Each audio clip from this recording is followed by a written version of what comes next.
છો? મજામાં છો ને? તમને ગયો પીરિયડ મતલબ કે ગયા વિડીયોની અંદર મેં વિષય પર્યાવરણ જ ભણાવ્યું હતું અને મારું નામ છે પ્રતિભા, શ્રેણી 5 અને ગયા વખતે મેં તમારું પાઠ હતો 10 દિવાલોની કહાની જે ભણાવ્યું હતો. આજે હું તમને પાઠ 11 જે સુનિતા અવકાશમાં. હવે તમને એમ થાય કે આ સુનિતા અવકાશમાં શું છે? તો સુનિતા એ સુનિતા વિલિયમ્સ, બરાબર, જે આપણા અવકાશ યાત્રી છે અને જે લેડીઝ છે. તમે બેના બે જણ છે, સુનિતા વિલિયમ્સ અને કલ્પના ચાવલા, બરાબર. અને એ અવકાશમાં, તો અવકાશ શું છે? તો અવકાશ એ આપણું આકાશ, બરાબર, અને એમાં જવાની વાત છે. આપણું આજનું જે લેસન છે એ એમને અનુરૂપ છે. પાઠની અંદર જે બે પાત્રો આવે છે, એકનું નામ છે ખુશ્બુ અને બીજાનું નામ છે, બરાબર ને.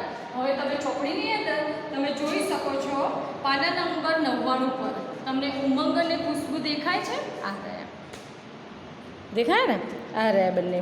અને એ બંનેની વચ્ચે એક હાથમાં એક પૃથ્વીનો ગોળો છે. દેખાય ને તમને પૃથ્વીનો ગોળો? જે મેં અહીંયા દોર્યો છે, દેખાયો તમને આ પૃથ્વીનો ગોળો? બરાબર. હવે આ અવકાશની વાત અને અવકાશ ઉપરથી પૃથ્વી, આ પાઠની અંદર તમારે શું ભણવાનું છે ખબર? હું તમને અહીંથી અવકાશમાં લઈ જઈશ, અવકાશમાંથી પૃથ્વી કેવી દેખાય છે બતાવીશ, ત્યાં કોણ ગયું હતું, એ બધું જ તમને આ પાઠની અંદર હું વાતો કહીશ. ચલો, મજા આવશે તમને. આ પાઠ જે છે એ વિજ્ઞાન, જે મેં પહેલો પાઠ તમને ઇતિહાસનો કીધો હતો કે ઇતિહાસના અનુરૂપ હતો, અને આ જે પાઠ છે એ આપણા વિજ્ઞાનને અનુરૂપ છે, પર્યાવરણનો છે, પણ પર્યાવરણની અંદર એક વિજ્ઞાનનો થોડો સમાવેશ કર્યો છે.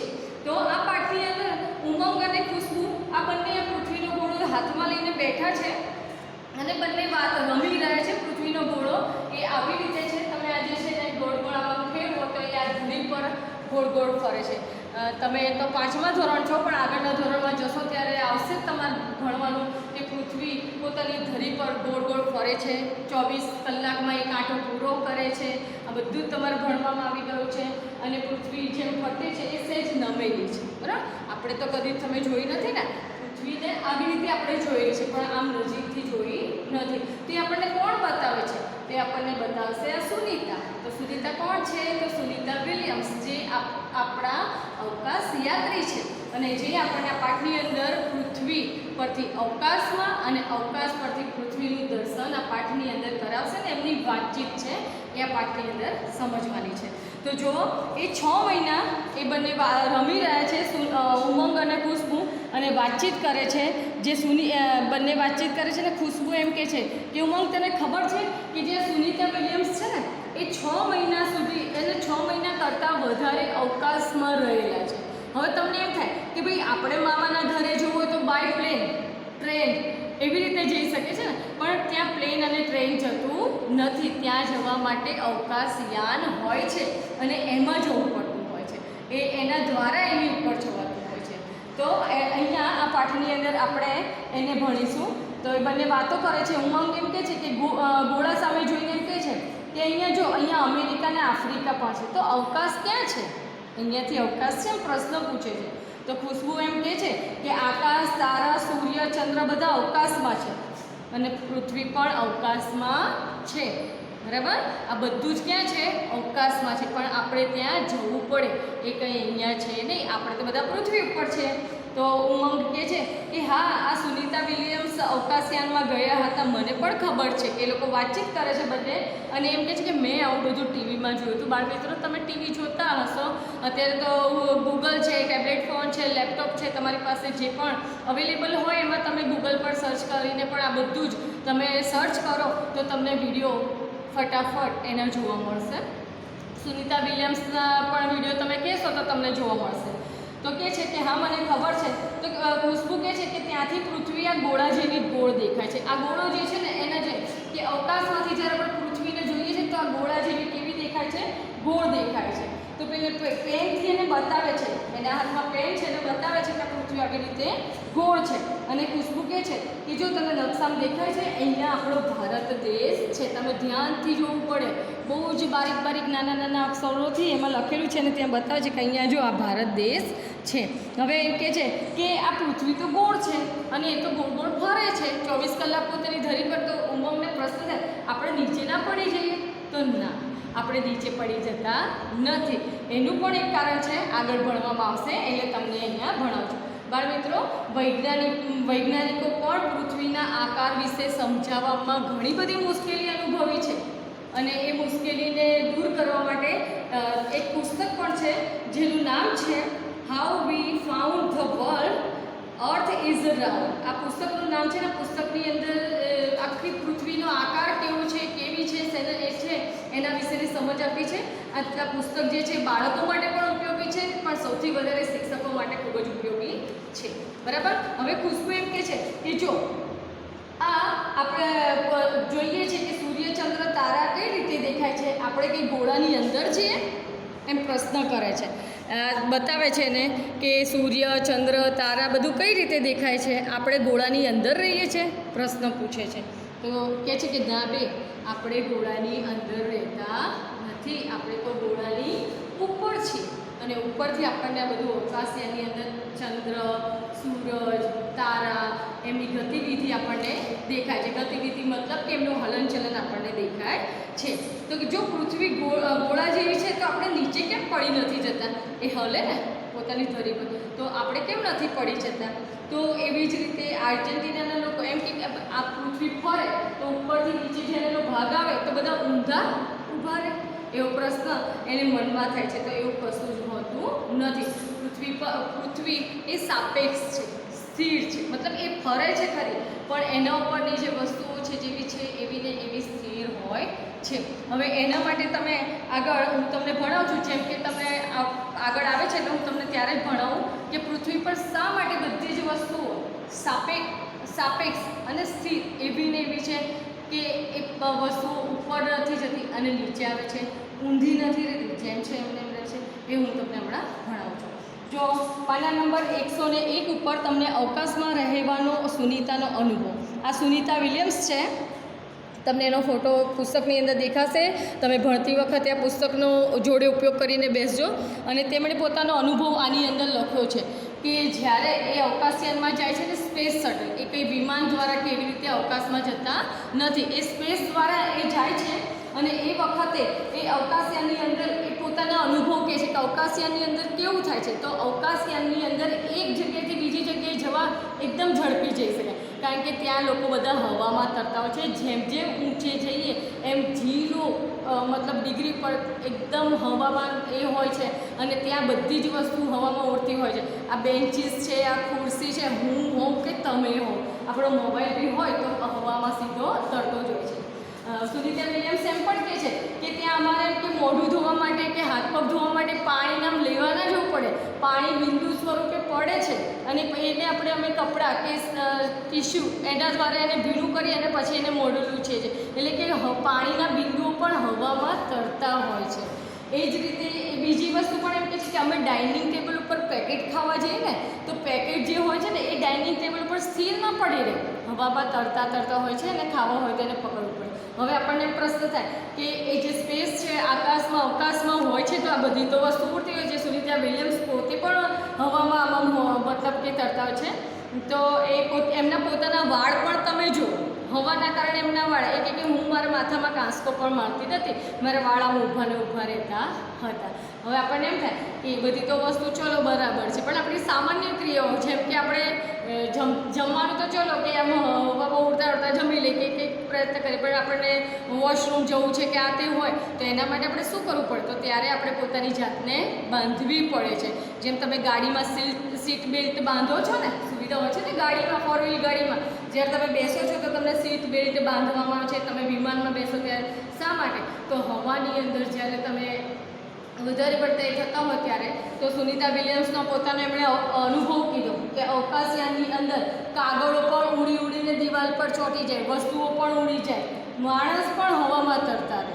સુનીતા વિલિયમ્સ પોતે અંદર સ્પેસમાં તો એ ઉડતા રહે, પણ બહાર જ્યારે જાય ને તો એમને પેરાશૂટ પહેરવું પડે, એમનું આખું કોસ્ચ્યુમ હોય અને એ પહેરે ત્યારે એ જઈ શકે છે. જો આની અંદર તમે જોઈ શકો છો. અને સુનીતાના વાળ કેમ ઊભા હોય છે? તો તમને મેં કીધું કે ત્યાં આગળ ખૂબ જ હવા હોય છે. એ હવાની અંદર ભારેમાં ભારે વસ્તુ પણ ત્યાં હલકી થઈ જાય છે તો વિજ્ઞાનનો એક નિયમ કે જેમ જેમ તમે ઉપર જાઓ એમ હવા એકદમ પાતળી હોય ને તમને વજનદાર વસ્તુ પણ ત્યાં એકદમ કેવી થઈ જાય છે, હલકી. તમે ત્યાં આગળ વસ્તુને લઈ જવી હોય તો ખાલી તમારે આમ પકડવી જ પડે, એટલી હલકી એ થઈ જાય છે. તો આ સુનિતા વિલિયમ્સે એમનો પોતાનો અનુભવ કીધો. હવે તમને હું એક કામ આપું છું. અહીંયા એક પ્રશ્ન છે અને એની અંદર છે કે સુનિતાના પાછળ ફોટોગ્રાફ્સ છે અને નીચે તારીખ લખેલી છે. એ તારીખને તમારે ખાલી આ ફોટો જો તમને હોય તો તમે એની ઝેરોક્સ કરાવી લેજો, એને આ ફોટાને ચીપકાઈને એની નીચે તારીખ અને લખજો કે આ દિવસે એમણે શું કર્યું. જેમ કે એમનું સ્પેસ એનું સ્પેસ એ ઉપડ્યું હતું તો એની તારીખ છે. પછી એમણે પહેલી વખત જમીન પર ક્યારે પગ મૂક્યો તો એની તારીખ છે. એ સિવાય ખોરાક કેવી રીતે ખાય દેખો, જો આ એ લોકો હવામાં છે, દેખાય છે તમને. આ બાકીના બધા છે ને પોતે બાંધીને બેઠા છે અને આ હવામાં દેખાય છે ને તમને. એ જ રીતે તમે અહીંયા જો આ સુનિતા એ હવામાં સૂતા પોતાનું સ્ટડી એટલે કે ભણવાનું કાર્ય કરે છે. પોતે આ બધું યાનમાં બધું જે સંશોધન કરે છે લખે છે. અને પોતે જ્યારે અવકાશયાનની બહાર છે ને ત્યારનો આ એમનો ફોટો છે. અને એમણે પેરાશૂટ પહેરેલું છે કે હવામાં જ્યારે હોય તે પોતે અવકાશમાં જઈ શકે છે અને પેરાશૂટ એમણે પહેરવું પડે છે. તો બાળ મિત્રો, તમને આપણે આટલે સુધી વાત કરી આપણી પૃથ્વીની હકીકત કે પૃથ્વી ગોળ છે, પોતાની ધરી પર નમેલી છે, એના વિશેની વાત કરી કે પૃથ્વી ફરે છે પણ આપણે પડી નથી જતા. એના વિશે હું તમને હવે સમજાવું. પછી મેં સુનિતા વિલિયમ્સ જ્યારે અવકાશયાનમાં ગયા તો મેં તમને એની વાત કરી, બરાબર. પણ હવે એક અનુમાન પાના નંબર 103 ઉપર છે કે વર્ગખંડ બન્યો અવકાશયાન. કે જો આ વર્ગખંડ અવકાશયાન બની જાય તો આપણે પણ ઉડતા ભણાવું, તમે પણ ઉડતા ભણો. આ સિવાય આપણી બેન્ચીસો પણ ઉડતી હોય, બરાબર ને. મેં તમને આગળ જ કીધું કે અવકાશયાનની અંદર તો બધી જ વસ્તુ કેવી ઉડતી. તમારા કાગળિયા પણ તમારા હાથમાં રહે નહીં, તમારી નોટો ચોપડી બધું દિવાલને ચીપકી જાય, ત્યાં એટલી હવા હોય છે. તો આમ આપણે જોયું તો અહીંયા આશ્ચર્યજનક વાત છે. શું તે આશ્ચર્યજનક છે? તો સુનિતા વિલિયમ્સ એ પોતે પૃથ્વી ઉપરથી અવકાશમાં કેટલે દૂર ગયા હતા? તો 360 કિલોમીટર. અહીંયા ચોપડીની અંદર છે કે 360 કિલોમીટરે દૂર ગયા હતા. મતલબ કે અહીંથી તમે જોધપુર જાઓ ને, રાજસ્થાન જોધપુર, અહીંથી 360 કે 400ની આસપાસ લગભગ થતું હશે જોધપુર. તો જેટલું આપણે અહીંથી રાજસ્થાન કે જોધપુર જઈએ એટલું એ અવકાશમાં પોતે સુનિતા વિલિયમ્સ છેક ઉપર ગયા હતા. તો તમે વિચાર કરો કે ત્યાંની હવા એકદમ પાતળી અને કેવી છે, બરાબર. તો આમ આપણે આ બધી જ વસ્તુઓને આ વિજ્ઞાનને આપણે સમજવું જોઈએ. હવે તમને પ્રશ્ન થયો ને કે શા માટે આવું થાય છે? તો હવે હું તમને સમજાવું છું કે પૃથ્વી પરથી વસ્તુ માણસો કેમ પૃથ્વી ગોળ ફરે છે તો નીચે નથી પડી જતા. આપણે વ્હીકલ ચલાવીએ છીએ તો એ વ્હીકલનું પૈડું પણ ગોળ છે, પૃથ્વી પણ પોતાની ધરી પર ગોળ, તો આપણે કેમ નથી પડતા? તો ત્યાં આગળ પૃથ્વી પર એક ગુરુત્વાકર્ષણ બળ છે. તમને તો હજી નાના છો, કદાચ તમારે ભણવામાં નહીં આવ્યું હોય, પણ આપણે ન્યૂટનનો એક નિયમ છે. ન્યૂટન એ આપણા સાયન્ટિસ્ટ એટલે વૈજ્ઞાનિક છે અને તેમણે એક દિવસ ઝાડ નીચે સૂતા શોધ્યું કે ભાઈ હું જે સફરજન નાખું છું એ નીચે જ આવે છે. એ જ રીતે તમે દડો, તમે તો નાના બાળકો છો, તમે બોલ રમતા હશો, માર્બલ મતલબ કે અંટીઓ રમતા હશો, એટલે કે લખોટી સારી. તો આ બધી જ વસ્તુઓ જ્યારે તમે રાખો છો, આ સિવાય જે ચોક છે, પેન્સિલ છે, બધી જ વસ્તુ હું ઉપર નાખું બધી ક્યાં આવે છે? નીચે. આ સિવાય પણ જે પણ વસ્તુ તમે ઉપર ફેંકો એ બધી જ વસ્તુ નીચે આવે. અને બીજી વસ્તુ, તમે પતંગ ઉડાવો છો ને, પતંગ કેવો દોરી દ્વારા ઉપર હોય છે, પણ તમે એને નીચે લાવો હોય તો પણ તમે એને જો હવા ના હોય તો એ પણ નીચે આવી જાય છે. તેનો મતલબ કે પૃથ્વી પર ગુરુત્વાકર્ષણ બળ છે, જેના કારણે આ બધું જ પૃથ્વી પર સાપેક્ષ રીતે સ્થિર રહે છે.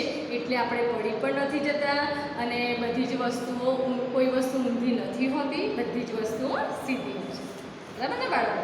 હવે તમે અહીંયા એક સિક્કો લેવાનો છે 5 રૂપિયાનો અને એક કાગળનો નાનો ટુકડો લેવાનો છે અને એના આધારે ખાલી એક થોડી પ્રોસેસ કરે કે તમે એને ફેંકો તો કાગળનો ટુકડો હશે તોય નીચે આવવાનો છે અને 5 રૂપિયાનો સિક્કો વજનદાર છે તોય નીચે જ આવવાનો. બંનેને ભેગા કરીને ફેંકશો તો બી બંને નીચે આવે. એક બલૂન મતલબ ફુગ્ગો, તમે એને હવા ભરીને ગેસ ભરીને એને ઉપર ઉડાડો છો ને તો પણ જ્યારે એના અંદરથી હવા નીકળે છે તો એ કચરો બનીને પણ ક્યાં આવે છે? નીચે આવે છે. તેનો મતલબ એવો થયો કે પૃથ્વીની અંદર ગુરુત્વાકર્ષણ બળ છે અને એ બધી જ વસ્તુઓ ક્યાં આવે છે? નીચે આવે છે. તો આમ આ સુનિતા પોતાના અનુભવની આધારે પૃથ્વી પર ગુરુત્વાકર્ષણ બળ છે એની પણ વાત કરી. પણ આગળ સુનિતા વિલિયમ્સને પૂછવામાં આવ્યું હતું કે ભાઈ તમે આ પૃથ્વીનો ગોળો તમે જોઈ શકો છો, તો તમને ઉપરથી અવકાશમાંથી પૃથ્વીનો ગોળો કેવો દેખાય છે?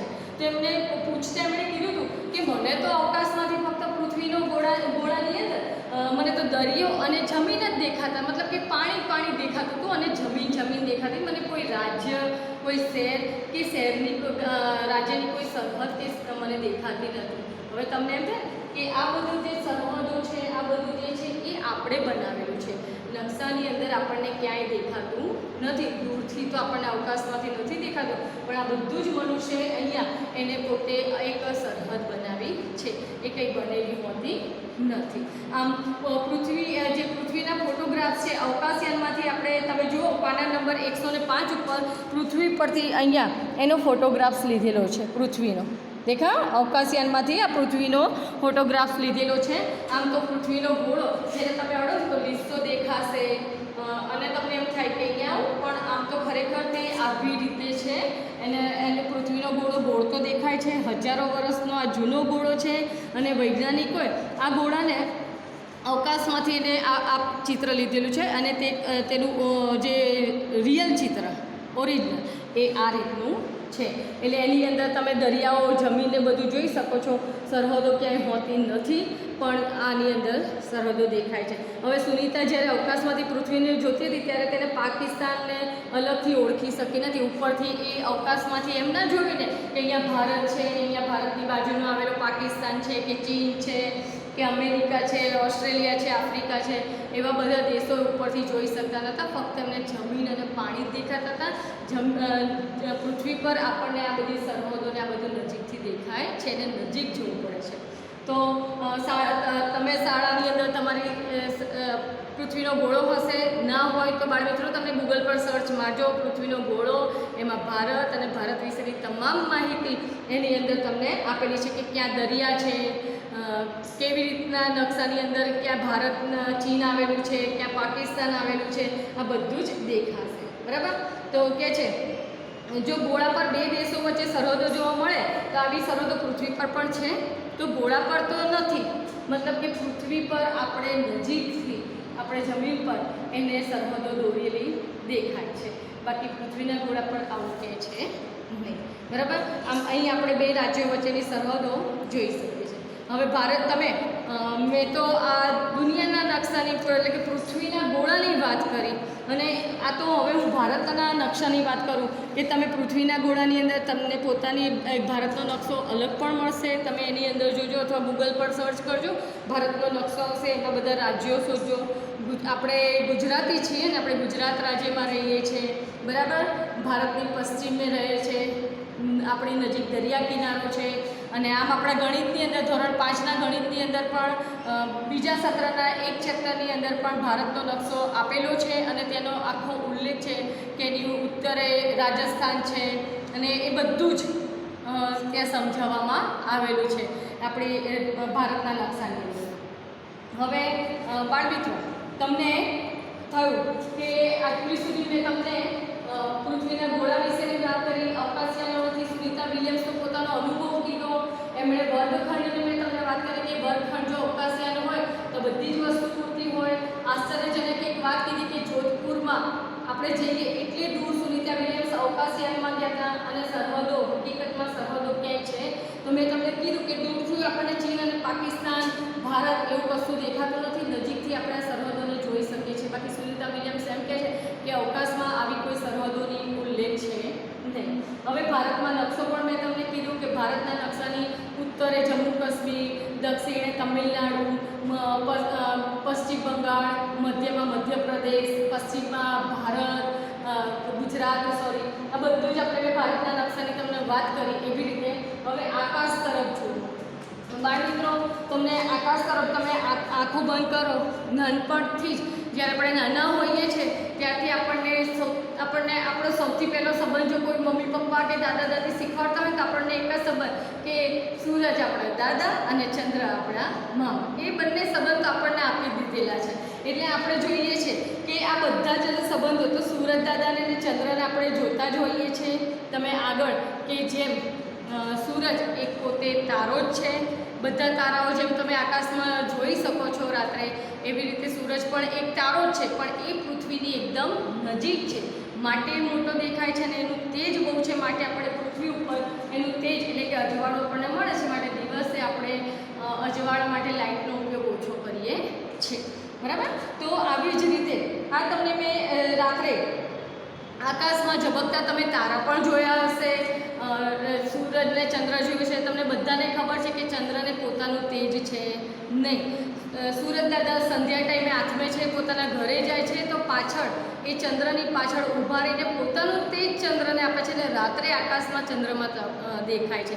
તો બાળ મિત્રો, ક્યારેય તમને એવો પ્રશ્ન થયો કે કોઈક દિવસ હું આકાશમાં જોઉં છું તો મને ચંદ્રમાં નાના, પછી એનાથી મોટા, એનાથી મોટા, એનાથી મોટા, ને એક દિવસ તો સાવ, પછી થોડા દિવસ પછી હું જોઉં છું તો પાછા હોય છે એમાંથી નાના નાના નાના નાના થતા જાય છે અને એક દિવસ તો દેખાતા જ નથી. તો તમને પ્રશ્ન થાય, ક્યારેક મમ્મી પપ્પા સાથે કે દાદા દાદીની વાતચીતોમાં સાંભળ્યું હશે કે આજની તિથિ તો આજે કંઈ પૂનમ છે તો પૂનમના દિવસે આકાશમાં જોજો તમે આખો ચંદ્રમાં ગોળ સરસ મજાના ખીલેલા હશે ને બહાર તમે રમતા હશો ને તો પણ તમને અજવાળું લાગશે. જ્યારે અમાસ હશે ને તો આકાશમાં ચંદ્રમાં દેખાતા નથી, તો આને અજવાળિયું અને અંધારિયું કહેવામાં આવે.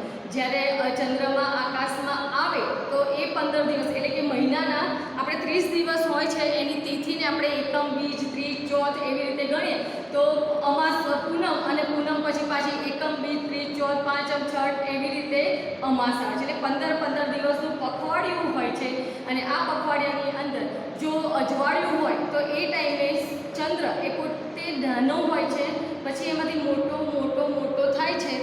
એ જ રીતે બરાબર આઠમના દિવસે ચંદ્ર અડધો થઈ જાય છે, ધીમે ધીમે ધીમે મોટો થતાં પૂનમના દિવસે આખો ચંદ્રમાં ગોળ થાય છે અને આપણી મોટા ભાગની આપણી સારામાં સારી તિથિ, મતલબ કે આપણા લગ્ન પ્રસંગ છે, કોઈ સારામાં સારું ઘરનું મુહૂર્ત છે, કોઈ વાસ્તુ પૂજન કરવાનું છે કે કોઈ સારું બી કામ કરવાનું છે, ઘણા લોકો પોતાના વાળ ઉતરાવતા હોય છે, બાધા લીધેલી હોય છે, એવા સારા કામ જ્યારે આપણે કરવાના હોઈએ છીએ તો આપણે અજવાળિયામાં કરીએ છીએ. તો આ અજવાળિયા વખતે મતલબ કે પૂનમ આવતી હોય છે અને પૂનમના તો આપણા ઘણા બધા તહેવારો છે, જેમ કે રક્ષાબંધન, બરાબર ને. રક્ષાબંધન એ શ્રાવણી પૂનમના દિવસે આવે છે.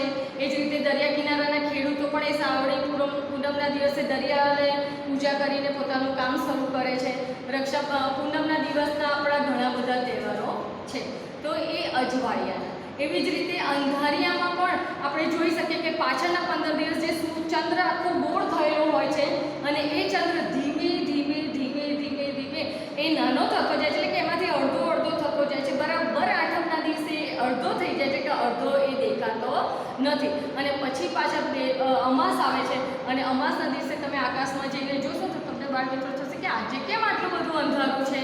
તો ત્યારે બાળ મિત્રો અંધારું હોય છે. આજે પણ ઘરે જઈને તમે જોજો અને કહેજો તમારા મમ્મી પપ્પાને કે ભાઈ ચંદ્ર કેમ આજે આવો છે, હોય તો અને ના હોય તો. અને જો હોય તો સમજવાનું કે અજવાળિયાનું હશે અને ના હોય તો સમજવાનું કે અંધારિયાની તિથિ ચાલતી હશે.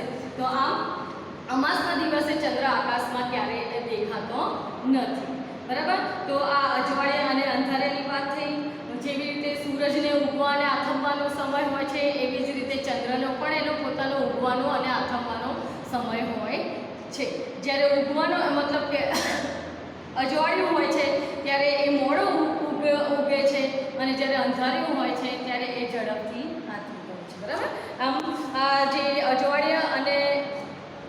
અજવાળિયામાં એકમથી પૂનમ સુધી અને અંધારિયામાં એકમથી અમાસ સુધી હોય છે. તો એવું નથી હોતું બાળ મિત્રો કે આપણા બધા તહેવારો પૂનમના હોય છે. જેમ આપણી દિવાળી એ આપણા હિન્દુઓનો સૌથી મોટો તહેવાર છે અને આ તહેવારની અંદર પણ આપણે દિવાળી અમાસના દિવસે છે, ખબર છે ને તમને. તો અમાસનો પણ તહેવાર હોય છે. તો આમ આપણા બધા તહેવારો જે છે એ આપણા તિથિને અનુરૂપ હોય છે. અજવાળિયાના, અંધારિયાના સારા કામ આપણે અજવાળિયામાં કરીએ છીએ ને અંધારિયામાં આપણે સારા કામ કરતા નથી. તો આ બધા જ આપણા વડીલો આ કામ આવી રીતે કરતા હોય, અજવાળિયું અને અંધારિયું. હવે એ જ રીતે પાના નંબર પાછળ તમે જુઓ કે 108 ઉપર એક રસપ્રદ ફોટોગ્રાફ છે કે પૃથ્વી ઉપર એટલે કે ચંદ્ર, જો એક અવકાશયાન ચંદ્ર તરફ ગયું હતું અને પૃથ્વીનો ફોટોગ્રાફ ચંદ્રની સપાટી પરથી લેવામાં આવ્યો હતો. આ ચંદ્ર છે અને ચંદ્ર ઉપર આ અવકાશયાન ગયું હતું અને આ ત્યાંથી એમણે પૃથ્વીનો ફોટોગ્રાફ્સ લીધો છે. પૃથ્વી ઉપરથી ખરબચડી છે, દેખાય છે ને બાળ મિત્રો, એકદમ નરી આંખે તમે જુઓ, બરાબર. હવે એ જ રીતે તમને એમ થાય કે આકાશની અંદર તમે ઘણા બધા તારા ચમકતા જોયા છે, તો તમને ક્યારેય પ્રશ્ન ના થયો કે આ તારા દિવસે તો ક્યાં જતા હશે? રાત્રે તો આકાશમાં હોય છે, પણ દિવસે ક્યાં જતા હોય છે? તો એ ત્યાં ને ત્યાં જ હોય છે, એ ક્યાંય જતા હોતા નથી. પણ એ લોકોને સૂરજ દાદાના અજવાળાની અંદર એ આપણને ક્યાંય દેખાતા નથી. સૂરજ દાદાને એમનું એટલું બધું તેજ છે કે જેના કારણે જે રાતના તારો હોય છે કે ચાંદો હોય છે એની એ જ જગ્યાએ હોય છે, પણ સૂરજ દાદા આવે છે એટલે બાકીના બધાને સંતાઈ જવું પડે છે. દિવસ દરમિયાન સૂરજ દાદા એક હીરો હોય છે ને હીરાની જેમ ચમકતા હોય છે અને બાકીના બધા એ એમની પાછળ છુપાઈ જાય છે. બાકી દિવસે પણ આપણે જોઈ શકીએ છીએ.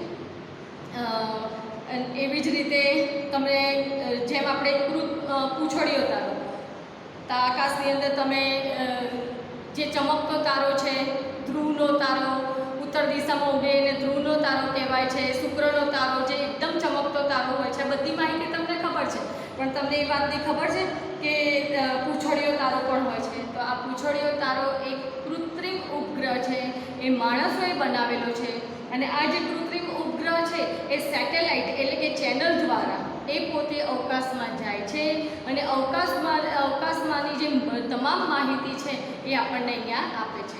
ખાસ કરીને જે એક દેશના લોકો બીજા દેશના લોકોની પોતપોતાની માહિતી જાણવી હોય તો પોતાના દેશનો ઉપગ્રહ એ તરતો મૂકે છે ને આપણો પૂંછડીયો તારો એ આપણો કૃત્રિમ ઉપગ્રહ છે, જેના દ્વારા જે માહિતી છે અવકાશયાની કે આપણા દેશમાં કેવી રીતે શું ચાલે છે, કેવું ચાલે છે એની માહિતી આપણને એ ટેલિવિઝન, રેડિયો એ બધાની માહિતી આપણને એના દ્વારા આપે છે, બરાબર. તો પાઠની અંદર આપણે એક વિજ્ઞાનને અનુરૂપ કે શીખ્યા કે પૃથ્વી કેવી છે, સાથે સાથે પૃથ્વી પરનું વાતાવરણ કેવું છે, ત્યાં વસ્તુ વજનમાં હલકી થઈ જાય છે. સુનિતા વિલિયમ્સને પોતાનો અનુભવ કીધો. સુનિતા વિલિયમ્સની સાથે સાથે આપણા બીજા અવકાશયાત્રી કલ્પના ચાવલા પણ પોતે પણ આવી જ રીતે અવકાશયાનની મુલાકાતે એટલે કે અવકાશયાનમાં સ્પેસ શટલમાં અવકાશયાનમાં ગયેલા છે, બરાબર. હવે પાઠના આધારે તમે જો મેં તમને આકાશ તરફ જુઓ તો મેં તમને સૂર્ય, ચંદ્ર અને તારાની તમને તમામ માહિતી આપી. એમના અજવાળિયાની, અંધારિયાની, સૂરજ દાદાની બધી જ માહિતી મેં તમને કીધી. હવે સુનિતાના વિચારો, તો સુનિતાના વિચારો એ પાના નંબર 109 ઉપર છે, દેખાય છે? ત્યાં લખ્યું છે કે કાર્ય કરતા રહો, પરિણામ મળશે. તો સુનિતા વિલિયમ્સ એ તમારા મતલબ કે 5 વર્ષના નાના હતા. 5 વર્ષના મતલબ કોણ કેટલા ધોરણમાં આવ્યા? તો પહેલા ધોરણમાં આવી. બાળકને 5 વર્ષનું બાળક કહેવાય. તો સૌથી પહેલાં સુનિતા વિલિયમ્સ જ્યારે 5 વર્ષના હતા તો એમણે નીલ આર્મસ્ટ્રોંગ, જેમણે ચંદ્ર ઉપર પહેલો જ પગ મૂક્યો હતો, નીલ આર્મસ્ટ્રોંગ, એમને પહેલી વખત જોયા હતા અને ત્યારથી એમણે આ માણસને જોયા પછી પોતાના મનમાં વિચાર કર્યો હતો કે મારે પણ આવું કરવું. પણ એ પોતે રમતગમતના ક્ષેત્રમાં ખૂબ જ આગળ પડતા, એમને રમતગમતમાં વધારે ઇન્ટરેસ્ટ હતો સુનિતા વિલિયમ્સને. પણ એમને શાળાનું શિક્ષણમાં ઓછો રસ હતો, પણ એમને આવા બધામાં હતું. માધ્યમિક શિક્ષણ એમણે પૂરું તો કર્યું. તેમને મરજીવા બનવું હતું. મરજીવા એટલે દરિયાની અંદર સ્કૂબા ડાઇવિંગ કહેવાય છે ને, એમને ત્યાં મરજીવા બનવું હતું. પણ પછી એ અંતે એ હેલિકોપ્ટરના પાયલટ બન્યા અને એના આધારે એમણે આ બધી તાલીમ લીધી. અવકાશમાં મિશનમાં પણ એવા જોડાયા અને 2007માં સુનિતા વિલિયમ્સ મહિલાઓ દ્વારા સૌ પ્રથમ પહેલાં જ અવકાશ યાત્રી બન્યા હતા અને તેમને પોતે કીર્તિ ખ્યાતનામના મેળવી હતી. મતલબ કે પહેલાં અવકાશ યાત્રી સુનિતા વિલિયમ્સ જે અવકાશમાં ગયા હતા. એકચ્યુઅલી એમને બનવું હતું કંઈક અને તે બની ગયા કંઈક. એમને રમતગમતનો શોખ હતો, ભણવામાં ઓછો ઇન્ટરેસ્ટ હતો, પણ તો બી એક વૈજ્ઞાનિક બન્યા. એમને આવા બધામાં વધારે રસ હતો. તો એ બાળકોને એક જ વસ્તુ શિક્ષણ પોતાના લાઈફમાં એટલે કે પોતાના જીવનના આધારે આપવા માંગે છે કે કાર્ય કરતા રહો, પરિણામ તો તમને મળવાનું છે. સુનિતા વિલિયમ્સ બાળકોને એક કહે છે કે ક્યારેય કોઈ પણ વસ્તુમાં પીછેહટ ના કરો. જીવનમાં જો તમે મહેનત કરશો, ચાહે કોઈ બી ક્ષેત્ર હોય, તમારું મનગમતું કોઈ પણ ક્ષેત્ર હોય, તમે પ્રયત્ન કરશો શકશો તો તમને પરિણામ મળશે ને મળશે. હારીને થાકીને કંટાળી જઈને બેસી જશો નહીં. એ સુનિતા વિલિયમ્સ એમ બાળકોને એવું કહેવા માગે છે. એ પણ એમ કહેતા હતા કે મારે તો ખરેખર એક શિક્ષક બનવું હતું. સુનિતા વિલિયમને એક શિક્ષક બનવું હતું અને પોતે એમ કહેતા હતા કે હું બાળકોને સમજાવી શકું કે ગણિત અને વિજ્ઞાન આપણા જીવનમાં કેટલા ઉપયોગી છે. એમને એવા શિક્ષક બનવું હતું. પણ એ એક અવકાશ યાત્રી તરીકે પણ ઓળખાયા. એ એક સારા હેલિકોપ્ટર પાયલોટ પણ બનેલા છે. રમતગમતના ક્ષેત્રે પણ તેઓ આગળ છે. બરાબર. તો પાઠના અંતે આપણે શું શીખ્યા? આ પાઠની અંદર તો આપેલું છે, તમે અહીંયા જુઓ કે બાળકો લપસણી પરથી હંમેશા નીચે જ આવે છે. લપસણી પરથી ઉપર કેમ નથી જતા? તો લપસણી ખાઓ છો ને બાળ મિત્રો? લપસણી બગીચામાં જતા હશો અને તમે લપસણી ખાઓ છો તો તમને બધાને ખબર છે કે લપસણી પરથી તમે નીચે જ આવો છો, ક્યારેય ત્યાંથી ઉપર જતા નથી. હમણાં તમને સફરજનની વાત સમજાય ને કે પૃથ્વીની અંદર આકર્ષણ બળ છે, દરેક ઉપર જતી વસ્તુને ક્યાં લાવે છે? નીચે જ લાવે છે. એટલે આપણે પણ એવી જ રીતે હોય છે. તો સુનિતા અવકાશયાનમાં હોત તો બાળકો આવું કરી શકતા હોત? ના. અવકાશયાનમાં તો લપસણી એ પોતે જ આવી રીતે હવામાં હોય એટલે ત્યાં લપસણી ખાવાનો તો કોઈ પ્રશ્ન આવતો નથી. આપણે તારાઓ મોટાભાગે રાત્રે જ કેમ જોઈએ છે? તો મેં તમને કીધું ને કે સૂરજ દાદાના અજવાળાની પાછળ બધા સંતાઈ જાય છે એટલે આપણે તેને દેખી શકતા નથી. પૃથ્વીને અવકાશમાંથી જોઈ સુનિતાએ કહ્યું કે જુદા જુદા દેશો અહીંથી જુદા જુદા જોઈ શકાતા નથી. આ સરહદો કાગળ પર છે, તે આપણે બનાવી છે. તમે વિધાન દ્વારા સમજાવો. એટલે સુનિતા વિલિયમ્સ આ પાઠના આધારે તમને વિજ્ઞાન, પર્યાવરણ, આપણો ભારત દેશનો નકશો બધું જ શીખવાડ્યું. એક અવકાશયાન દ્વારા તેમણે અવકાશનો અભ્યાસ પણ કર્યો અને તમને એમ કહેવા માંગે છે કે ક્યાંય પૃથ્વી પર સરહદો આવી રીતે આપેલી નથી. એ આપણને ઉપરથી તો પૃથ્વી ખરબચડી દેખાય છે અને જે દરિયા છે દરિયા એટલે કે પાણી દેખાય છે, બાકી જમીન દેખાય છે. બાકી કોઈ રાજ્યને પરફેક્ટલી નજીકથી જોઈ શકાતા નથી. આ પૃથ્વી પોતાની ધરી પર 24 કલાક ફરે છે અને 24 કલાકમાં એક દિવસ પૂરો કરે છે. દિવસ પૂરો થતાં રાત અને દિવસ થાય છે જેનો આપણે અનુભવ કરીએ છીએ. તો આમ સુનિતા વિલિયમ્સ જ્યારે અવકાશમાં જાય છે તેમણે પોતાના અનુભવ કીધા. બાળ મિત્રો, મને તો સુનિતા વિલિયમ્સને સાંભળીને મને પણ થયું છે કે હું પણ એક વખત તો અવકાશનો અનુભવ કરી આવું. તો શાયદ આપણે અવકાશમાં જઈ તો ના શકીએ પણ એનો અનુભવ માટેના વિચારો તો કરી શકીએ. તો આ પાઠને અનુરૂપ એના વિચારોને મગજમાં રાખજો. જે વિજ્ઞાનને તમારા જીવનની અંદર આગળ આ જ પાઠ તમને આગળના ધોરણોમાં કામ લાગશે તો તમે એ પાઠનો ત્યાં ઉપયોગ કરજો. જય હિન્દ, જય શ્રી કૃષ્ણ.